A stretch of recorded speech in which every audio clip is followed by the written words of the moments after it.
Në Tiranë është zhvilluar samiti i plani rritjes rruga drejt Bashkimit Evropian, ku liderët e Ballkanit Perëndimor kanë ndarë diskutime për planin e rritjes, integrimit ekonomik dhe transformimin e rajonit drejt tregut të Bashkimit Evropian. Kreu i qeverisë Edi Rama në fjalën e tij në samit theksoi rëndësinë e Ballkanit Perëndimor për Evropën, duke u ndalur te reformat në kuadër të planit të rritjes. Rama theksoi se rajoni po ecën nga rreziku në mundësi. Ai theksoi gjithashtu se vendet e rajonit nuk po luten për të hyrë në Bashkimin Evropian, por për të bërë detyrën e tyre për të bërë pjesë. Lidhja me korridoret evropiane vazhdon të mbetet prioritet dhe vazhdon të financohet nga instrumentat e Bashkimit Evropian.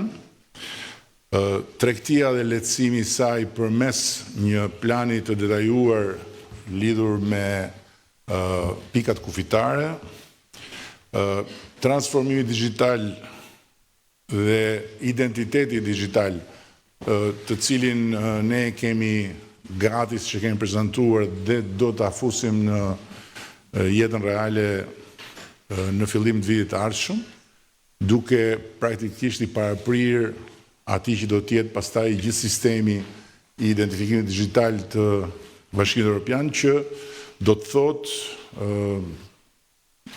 s'do të ketë më nevojë për karta identiteti, për pasaporta e kështu me radhë, sepse identifikimi do të bëhet thjesht përmes celularit.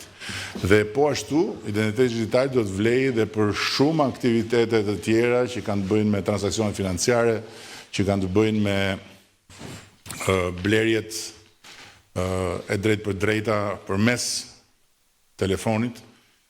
Dhe patjetër folëm edhe për afrimin në zinxhirin e vlerës Bashkimit Evropian në aspektin industrial dhe për turizmin si një komponent.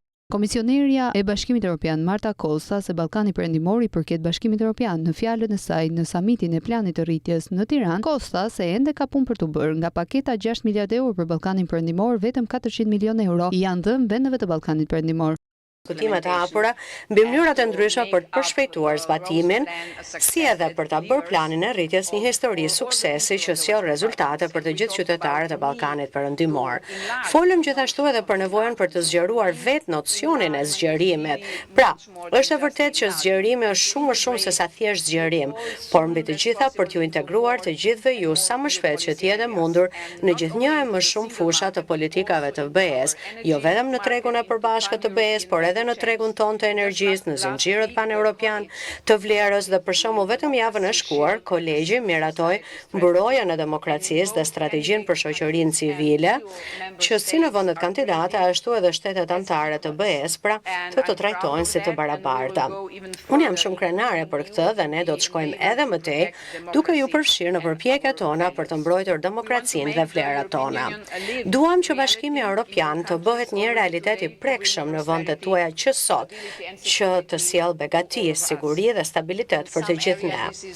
Samiti vjen pak ditë pasi Shqipëria ka hapur grup kapitullin e fundit të negociatave me Bashkimin Evropian, ndërsa në Bruksel është festuar me tort. Qeveria ka shprehur ambicien për antarësimi brenda vitit 2030, ndërkohë që për Unionin ky objektiv është i realizueshëm, duke marrë parasysh eturinë e shpejtë të vendit tonë.